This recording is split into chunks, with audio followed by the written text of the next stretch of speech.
Well, a very good morning to you once again. How is your world? And welcome to Your World here on NTV. My name is Zainab Ismail, and today we'll be having a conversation on the journey to eradicating polio. I will be introducing my panelists in just a moment, but just to remind you of that campaign by Colgate, where children all around Kenya rely on water from unsafe sources, and they are asking you to help change that. Just a little water can make a big difference for every pack of Colgate that you buy exclusively at Naivas. You help them build 30 water wells that will provide clean water for 120,000 Kenyans, and you'll be giving them a helping hand by shopping at the nearest Naivas store or online at naivas.co.ke. For more information about that campaign, you can go to Colgate Kenya's Facebook page or Wellboring, colgate.com, and terms and conditions do apply on the same. But getting back to our conversation this morning now, I am joined in studio by Leonard Ithao, who's the Rotary International District Governor, 92-12. You'll be telling us about what that really means. And also joining us virtually is Kunle Adeyanju, who's a Polio Plus champion and author among many hats that he wears. A very good morning to you, Kunle, and good to see you joining us this morning. Thank you. Good morning. Indeed. Let me begin with you, Leonard. First of all, I see you're wearing the governance chain of office. Maybe just talk to us about that. What does it mean before we get to a conversation this morning? It looks very bright and shiny. Yeah. Good morning, Zainab. The chain of office for the district governor is worn by him or her for 1 year. We hold office for only 1 year. In the world, we have about 535 district governors, and across the world in 200 countries, and each of us hold office for 12 months, and in those 12 months you affix your name on it to signify your year of service. So this particular chain for District 92-12 goes back to 1926. Wow. And each year, each district governor affixed their name, and it went all the way down and all the way up until finally Leonard Ithao is here. So you already have a fixed badge there? It's already there, number 99. All right. So you're almost at the 100 mark, but that's good. Anyway, so let me begin with you still in terms of our conversation this morning, just to understand the contribution of Rotary in the eradication of polio. What does it mean for you as an organization, and really, where are we when we're talking about eradication of polio? I thought by now we would not be having that conversation. It should have been forgotten, but here we are still talking about perhaps the last phases of this. Yes, talk to us about that. You're very right. The issue of polio and its eradication became a priority project for polio for Rotary in 1979. And since then, working with governments and other partners, we have collectively managed to reduce polio in 99% of the world. So it's more or less eradicated, except in small areas in Pakistan and Afghanistan. Because of the peace situation there, the movement of children and peoples, it has been a difficult game to be able to get and administer the vaccines to the children at the right time before they're 5 in order to completely eradicate it. And then we live in a global world, so traveling is become very easy, and so it's possible that just one single case can, in small time, transmit over a significant area. We know that from COVID, and so it's important that this 0.01% is given the last effort to eradicate it completely. I need to state that 35 years ago, close to 350,000 children were being afflicted with polio every year. And we've whittled that down to about 6 or 7 every year. So the last effort, as we know, for any project requires the most effort. So we're at that most effort stage, but the end is near. All right. Let me now bring in Kunle, who's a Polio Plus champion. What does Polio Plus champion mean? And really, when we're talking about the efforts to eradicate polio, how has it evolved over the years up until this point? All right, thank you. Basically, Polio Plus champion means people who have actually taken up the cause.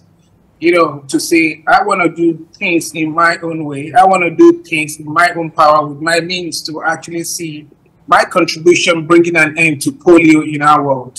That's how you become a polio champion. And everyone can do this in your own little sphere. You have your gifts, you have your talent, you have your skills. All you need to do is bring this and find a creative way you can actually use it to solve some of those problems in our world. And particularly, polio is a personal fight for me.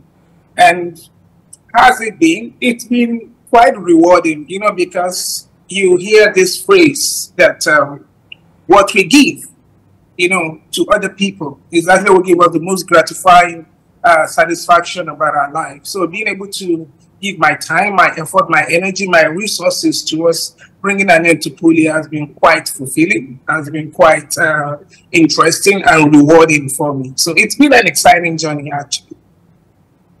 All right. And I mean, I was reading about, your personal journey and how, the reason why you are so passionate about the eradication of polio is because a close friend of yours was afflicted by the disease. Maybe just tell us a little bit about that. Yeah, that's very true. Growing up as a boy when I was in elementary school, my best friend then had polio. And when we were doing all those things that kids normally do, jumping up and down, running, swimming, biking and all that. He couldn't do them. He couldn't do them not because he didn't want to, but because he was limited by polio. So sadly, we lost my friend in 2020. And, we kept our friendship all through then. And I know he went through a lot of challenge. Life was quite tough and difficult for him. If you understand the way the human mind and body works, our mind envisions what we want to do. Then our body is the vehicle that carries us to actually do those things. Now, if you look at people with polio, they are severely limited by the ability of their body to carry them to do what they want to do. So people can think of something, but you can't go ahead to implement what you're thinking. So it can be a very challenging and painful experience, a way of living. And that's what my friend went through. I know this limited his potential was a painful way of life for him. And when we lost him, I just said to myself, understanding what kind of challenges and pain he went through. And I said to myself, if there's something I can do that a child somewhere, probably that I don't know, that I may not need, but doesn't have to go through what my friend went through, then I'm going to do it. And that was actually why I took on the course, to raise that fund and awareness for polio. And Leonard, looking at, that story, it's quite touching, and you can tell of the impact that polio has way down the line.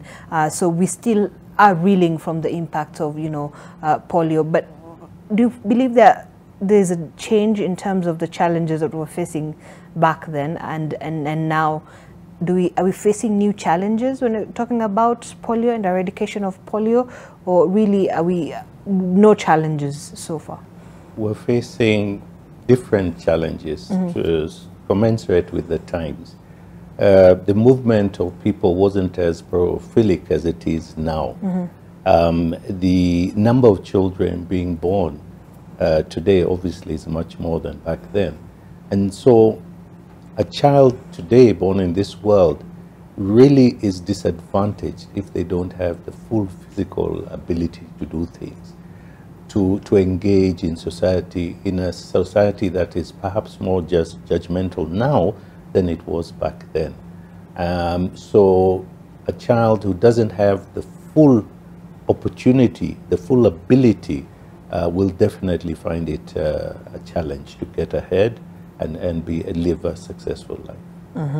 All right. And even looking at that, do you think COVID-19 had an impact, any impact when we're looking at moving away and eradicating polio, especially for developing, nations in Africa as well, perhaps in terms of immunization and getting of the drugs that is needed? COVID had a significant impact, in fact, a setback to the eradication of polio, because now the teams were not able to get to the communities and deliver the vaccines in good time. So there's been a lull, and the lull allows the polio to start coming back. If we stop doing the immunizations today, in 10 years' time, we would suddenly have around 200,000 cases every year. So the resurgence is an ever-present threat that we need to really work with and try and extinguish. Right.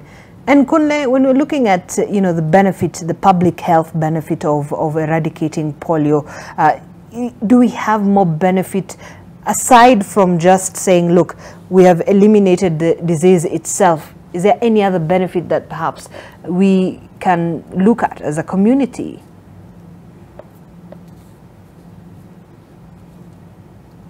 We look at you. You are contributing your quota. You are getting people informed.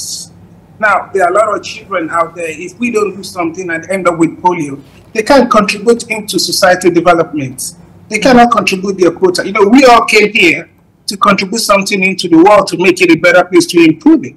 So when some diseases like polio and all that limit people being able to contribute their quota, it's a big challenge. We are robbing the world of the opportunity of being a better place. And that is key. Aside from even, having some people's dream quashed, it's also limiting the potential of being able to get our society to be a much better place and a much prosperous environment for every one of us. So it goes a long way beyond just even the health part of it. And how do you think then, governments and communities and organizations and individuals can contribute really to the global effort of eradicating polio? How can they come together, and what more do you feel can be done? Every part of the society has a role to play. And let me give you an example of my experience when I met the vice president of my country, Nigeria, after returning from my London to Lagos ride. And he asked me, based on your experience traversing through this continent and meeting people and polio survivors, what is that one thing you want me to do to further help to accelerate polio eradication? And I said to him, we give the vaccine in 2 doses to these children. One the first week, then 2 weeks after we do the second dose. The point is, if we do the first dose on week A, and the second dose we're doing it maybe the third week, the fourth week, due to some challenges, maybe resources are not available to mobilize at the right time, the efficacy of the first dose is not so strong as supposed to be when we are administering the second dose. So there is a challenge. So, and what government can do is to make sure that the vaccine are administered when they are supposed to be, the first dose and the second dose 2 weeks after, so that the efficacy of it will be there. And because of that in vaccination time, those are why we're having issues of cases of vaccine-derived mutation of the polio virus. Now, if we look at society, what can the other aspect or area of the society do? They can contribute.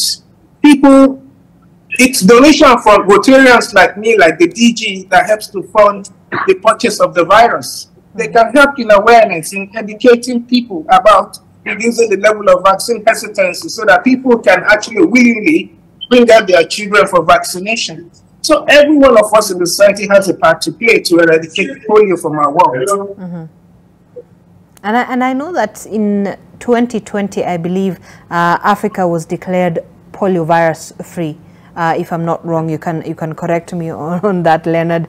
And even with that, then how do we ensure that where polio has been eradicated, especially in all these nations in Africa, health authorities can ensure that it doesn't, come back? We don't see a resurgence of the virus. I think it's important that it begins on the ground, you and I. We must offer our children up for vaccination. We must offer our grandchildren up for vaccination. That is the only way that we'll truly eradicate it. That when the surveillance is done and immunization is being carried out, that we ensure that they have both the first and the second, and that we share that story and create that awareness.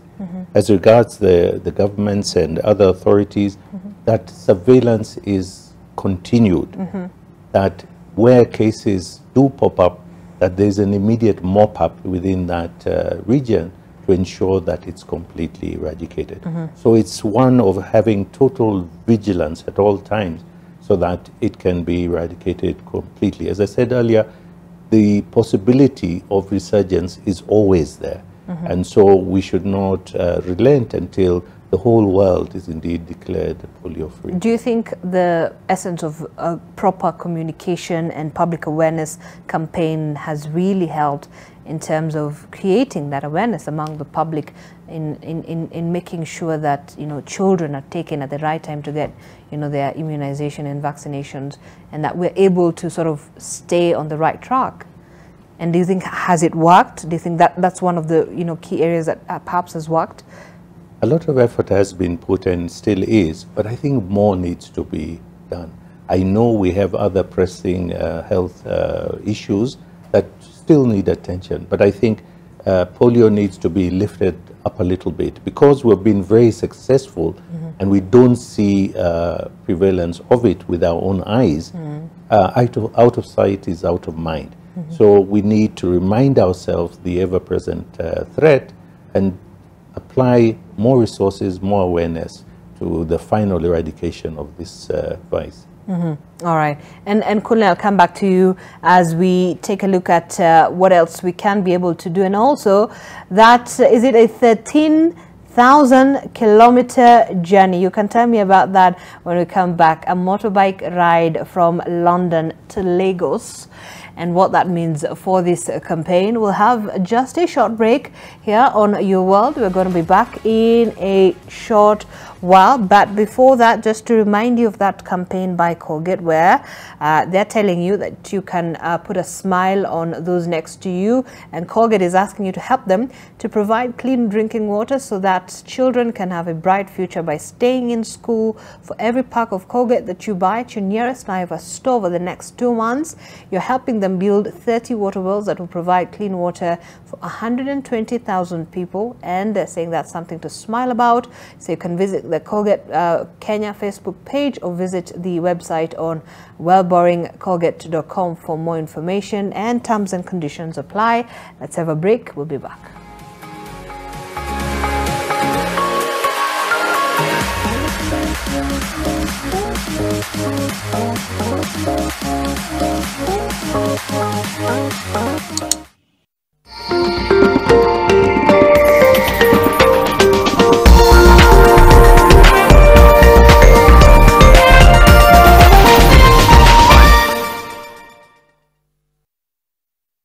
God is looking at you. He's seeing a millionaire, he's seeing a president, he's seeing a businessman. Join us for a mega supernatural restoration crusade at the Tononoka grounds from 20th to 23rd July starting 2 p.m. The Nuclear Power and Energy Agency NUPEA is a state corporation under the Ministry of Energy mandated with the development of nuclear power program for electricity generation in Kenya, carrying out research and development of energy technologies and capacity building for the energy sector. To this end, NUPEA coordinates all relevant nuclear infrastructure in the country.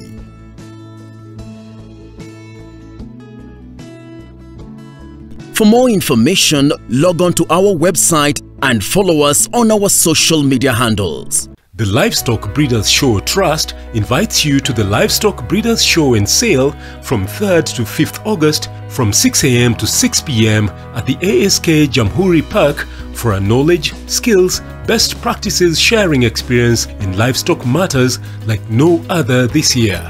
Main highlights will be Kenya's premier livestock judging, livestock auction, grand parade of livestock, trade exhibitions, demonstrations and presentations, food court. Farmers, extension officers, veterinary service providers and the general public are invited to attend. For more information, call 0722 874 095. ukaongeza, utatenda miujiza. Mungu wewe ni egemeo langu, ni wewe tu, ni wewe tu, nakutazamia Baba, ni wewe tu, ni wewe tu, nakutegemea Baba, ni wewe tu. To get Nakutazamia as your skiza tune, dial star 811 star 926 hash. Skiza, non-nation. Andriy Popovich was in a car crash today. He was the one driving. He's alive at the emergency ward. You told me that was all. And now you're saying that Andriy's still alive. I thought you were professionals. Forget about your money. Take it easy, lady. I didn't want you to kill just anybody. It was supposed to be Andriy and Yana. Who died anyway? How the hell could we have known that Andriy would survive that crash? That could all change. Maybe he'll be dead by the morning. Something's wrong. Somebody help! Help! Help! Somebody call a doctor here! Emergency! Doctor!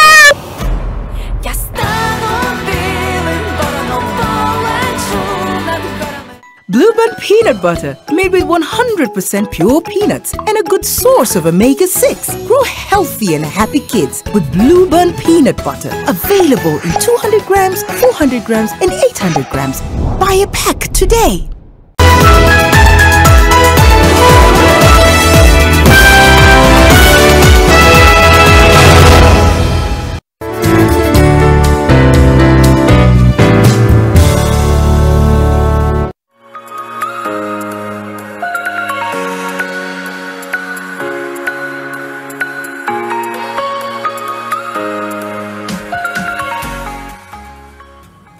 All right, welcome back to the program. You are watching Your World. I'm with Leonard Ithao, the Rotary International District Governor 9212, and also Kunle Adeyanju, who's joining us virtually as a Polio Plus champion. Among many hats he does adorn. Well, thank you for staying with us. And Kunle, before we went on a break, I wanted you to give us a bit of a an idea of this historic 13,000-kilometer motorbike ride from London to Lagos that you did last year, and why you feel like this is important in your campaign, in just creating awareness about eradication of polio. And really, do you feel like it had any impact on this campaign? Thank you.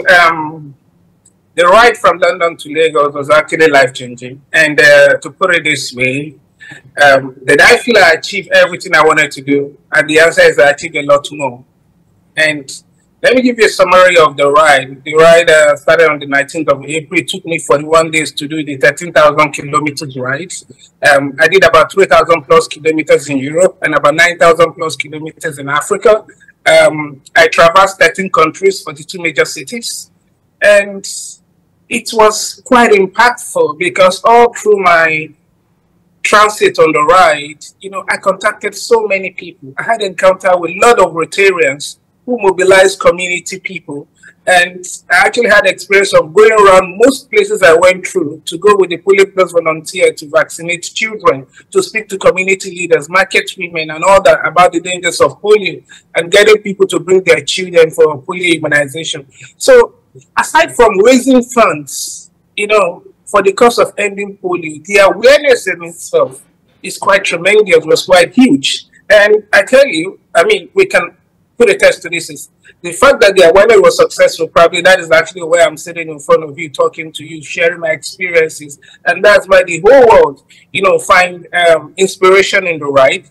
And they actually, raise the tempo, raise the awareness, and woke every one of us from our complacency about polio. Because when Africa became polio certified, we were certified polio free, a lot of people tend to become complacent, and because of that, we started seeing some incidents of polio resurgences, not the white polio free anyway.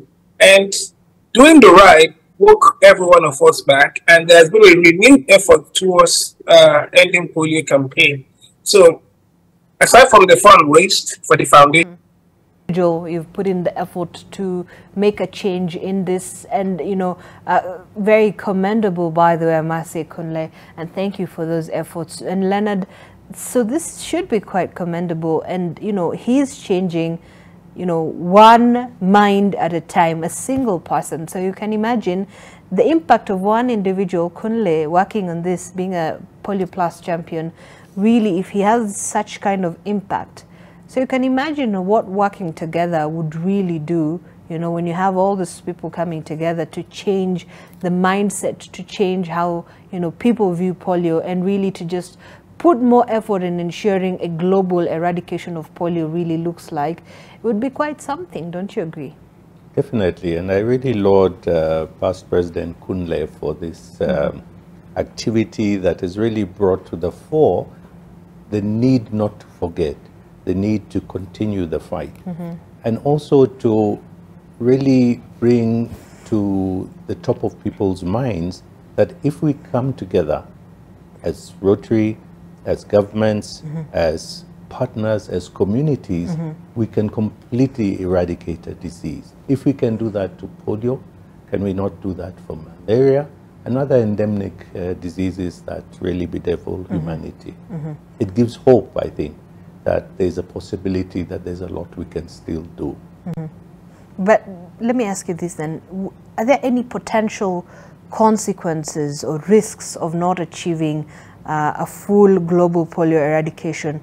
Is there, because we know diseases are there in the world, is there any consequence of not ensuring that, look, we've completely wiped this off the planet? If today we decided we've done enough and let's stop, in 10 years' time, we would have over 200,000 children being paralyzed by the same polio. So it must be eradicated completely for us to ensure that it doesn't reoccur, and that we can now start channeling resources to other issues that are troubling mankind. Is there a risk of reversal of the progress? Yes. And what would really cause that? It only requires us to stop the efforts that are being done now globally to detect, to mop up, to ensure that the primary and the secondary immunizations are going on at the right time with the right drugs, and also ensuring that the ability and availability of the personnel to be able to go to the ground is kept at the same levels, if not increased. All right. And even with that, Kunle, just looking at a WHO, I'm looking at the Global Eradication Initiative, and they're saying new WHO and UNICEF data show promising signs of immunization services rebounding in some countries, but particularly in low-income countries, coverage still falls short of the pre-pandemic levels, putting children at grave risk from disease outbreaks. And of course, in response to this latest published data, the members of the Immunization Agenda 2030 Partnership Council had called for further strengthening efforts for immunization recovery. What do you think the risks are, really, for the reversal of, of the progress that we had made and achieved? Yeah, just like the DJ said, it's going to be very, very dangerous for the world, because that means all the gains, all the works we have done, all the resources everyone has put it in the last 30 years, it's like going into the drain.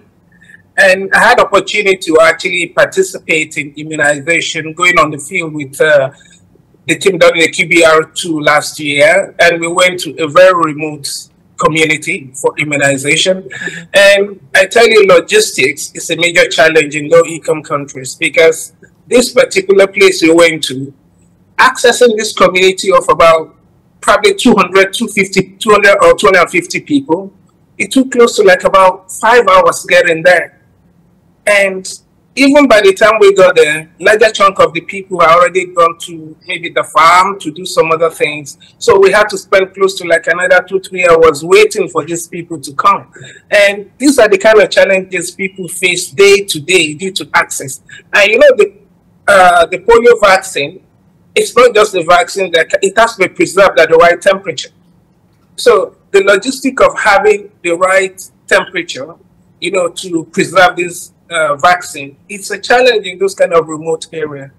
So logistics is a major challenge, and also resources in having those means to get the polio at the right temperature when it's still efficacious for it to be administered to those children. So for me, I think if government can come together and people and see how we can begin to improve on those logistical challenges, that will go a long way to actually help to, improve access to these other children in these low income and remote areas. Because if we don't touch them, we have not been able to eradicate polio from the world. Every child has problems. And even aside from that, I mean, there is a potential risk in areas where there is conflict. Like, for example, you have the Sudan war that is continuing, and, parts of the Democratic Republic of Congo, just to mention a couple of the few nations that are experiencing turmoil right now. Do you feel there is a risk there in terms of the progress going back? Yeah, there is huge and tremendous risk and challenges in those areas, those conflict areas. And just like you rightly put, those two conflict zones in Africa is a big challenge. And even if we look at the experiences of what we have seen that happen in other places like Afghanistan, where we have the Polio Plus volunteers and the vaccinators being killed, being harassed, and not being allowed to immunize the children. We saw that caused a lot of setback, and probably that's where we still have polio incidences in Afghanistan till today, because of the opportunity that was missed due to the assassination and killing of polio volunteers. Now, come down to Sudan, come down to Congo, where we have the same conflict scenarios in Africa. People are being killed. People can't even go out to do anything for themselves. It's going to be a challenge to say people would be able to go and vaccinate children, because even most of these children are probably not in their homes. They may be in refugee camps, or they run somewhere inside the bush, for their own safety. So this is going to create a big gap, in the progress the world is recording so far towards polio eradication. It's a big challenge, and it's a big risk we need to, it's a clear and present danger we need to be mindful of. Indeed. And looking at those risks, Leonard, when you're looking at that, the implications of it so far, for example, when you take a look at the economic implication of it, of the eradication, both in terms of healthcare savings and productivity gains, what does that mean for us? It means that the gains, if I could share some statistics, through this vaccination effort, it's estimated that close to 1.5 million children have been saved in these 35 years. Just imagine that contribution that these children, as they grew up, have given to the economy, to the lives, to the families, to everyone. So by dialing it down at this time, either through lack of peace or economic reversals, we'll have a long chain reaction. Remember that polio is not curable. Once you have it, it won't leave you. So the person's ability to perform fully is diminished forever. So it's important to recognize that, and recognize that what happening to a single individual is priceless. So it's important that we are happy where we've reached so far, but we should be as determined as we were in day one to ensure that we complete the task. Right. And Kunle, do you agree? I mean, when you're looking at the issue of the economic implication of polio eradication in terms of healthcare savings, you have, low-income families who perhaps would be at a more vulnerable position if, the children from these families, are infected with polio. That really would deal a great blow to, a family that is struggling. Do you agree? Yes, I quite agree with that. And, we can look at this scenario, for example. Let's look at the richest man in Africa, Aliko Dangote. Imagine if he was infected by polio and he doesn't have the opportunity to carry himself and move around to do all he's been doing. Look at the number of people is employed. I mean, look at the kind of businesses spread, the life is touched, the ripple effect on the economy. Or look at Elon Musk, the richest man, one of the richest men in the world. What if he had polio and I wasn't able to do everything he's been doing? He will have denied the world of the economic impact that is actually bringing into the world now. And we also have denied the world the prosperity and the gift and the talent that he actually has. That is the danger of polio, how it limits the economic impact in a community. When children have this, they cannot live to their full potential. They cannot go ahead to deliver, the gift, the skills, the talent, and use it to create good economic impact in the community. That is the challenge with polio. And that is why we need to eradicate polio so that every one of us can contribute our quota. And as we begin to contribute our quota, we're developing the global economy and we're improving, raising the world out of poverty. That is something we all need to put our mind on and do. Indeed. And then how do you think then we can perhaps leverage on technology and the data that we already have to sort of enhance our surveillance, look at how we can be able to enhance our capability in terms of response as well? How do we leverage on that? Yeah, actually, that is currently being done because I had the opportunity to actually attend a presentation by World Health Organization, and I was quite impressed with the wealth of data they have, on polio, how each children in each community are being located, for the first round of the immunization and the second round. And it shows that if a child is missing in that particular community, it's identified and they are able to send back the immunizers to go back and immunize those children in those community where those children are missed. So it shows you how important, that data is actually helping the World Health Organization, Rotary, to adopt this surgical approach, to know that, yes, we are not just going ahead doing blind immunization, but there is a targeted approach. If we miss any child anywhere, we're able to see based on historical data we have that, this child has been missed and people need to go back to cover this child. So data has been quite helpful in helping to drive, a smarter way of carrying out this immunization and improvements in coverage of that we immunize. So data has been quite helpful. All right, indeed. And when you're looking at future prospects, Leonard, in terms of eradication, first of all, do we have a timeline in achieving this globally? And how do we look? Are we in a good place? We're looking at 2026. Not 2030? No, 2026. And right. Then there's a period, of course, of checking and ensuring that there's no resurgence. Okay. So 2026 and then 2030. But 2026 is just 2 years from now. There's a lot of work to be done. Yeah. And that's why we're here this morning. Right. I mean, all right, 2026 perhaps, 3 more years you would say, if we were going to take a look at the very end of 2026, 3 years from now, but we've seen some resurgence, I think, in some areas. So you mean a lot of work still needs to be done? A lot of work, and then the surveillance and the data mapping that needs to be done, which will take several years to do before you can actually make that declaration. So the final effort is really required now to eliminate its occurrence as seen, and then do the sampling and data collection for the subsequent period to ensure that there's no resurgence. And how are the future prospects looking like?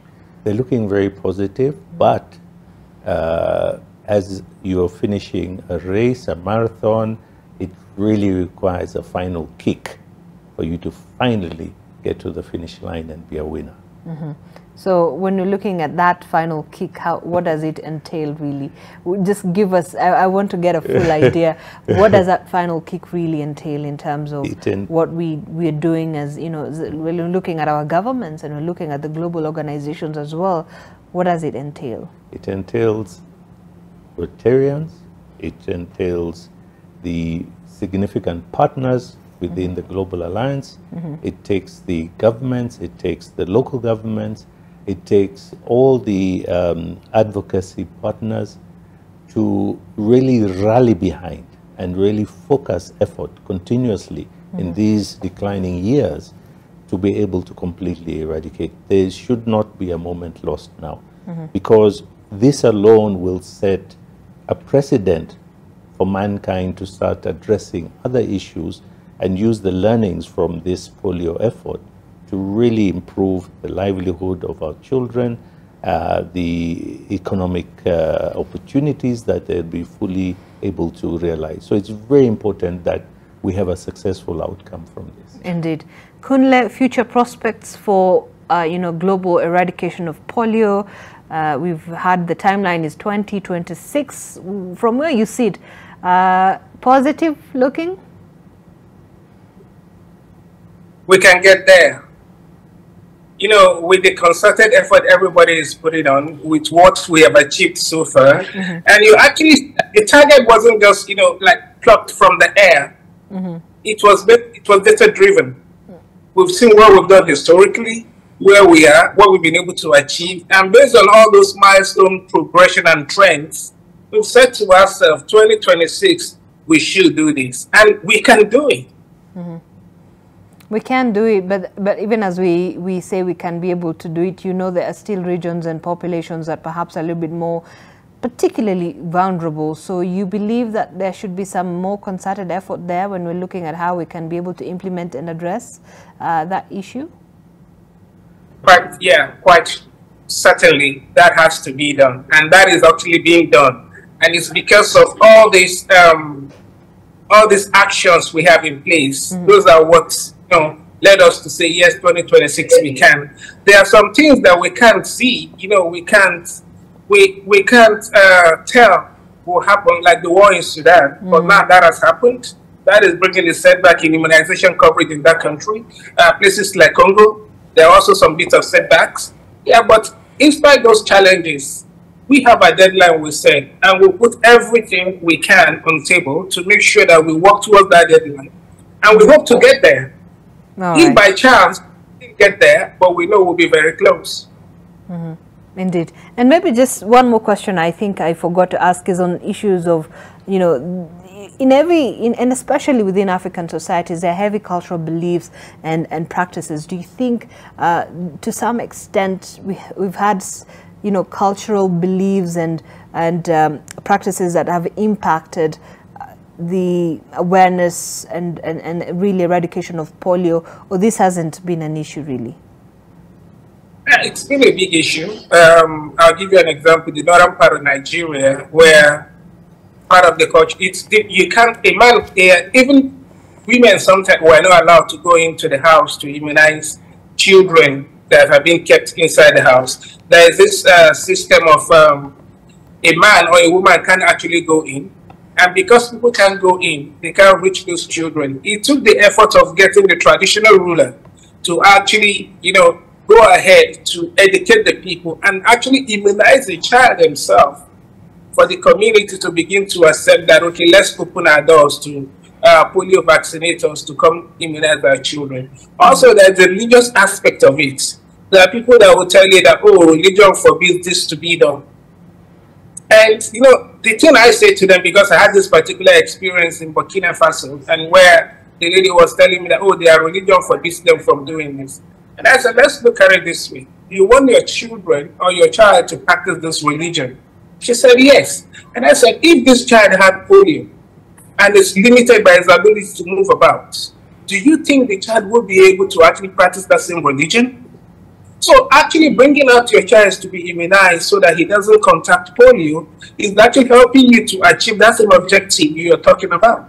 And, talking to people, educating them like this, is just, we just need to continue to educate them for them to see reason beyond their, I don't want to use the word, but let me say shallow thinking. And that's what we need to continue to do. And if we continue to do that, that begins to bring down some of those cultural and religious barriers that's actually limiting the effort of, reaching those children that we need to contact with vaccination. Indeed. And Leonard, as we wind up on the conversation, your final remarks, as well as, Rotary really isn't, just focused on polio. You also focus on other things as well that, would address some of the challenges that we face as communities across the world. Yes, Zainab, actually operate within 7 areas of focus. Polio falls under disease prevention and treatment.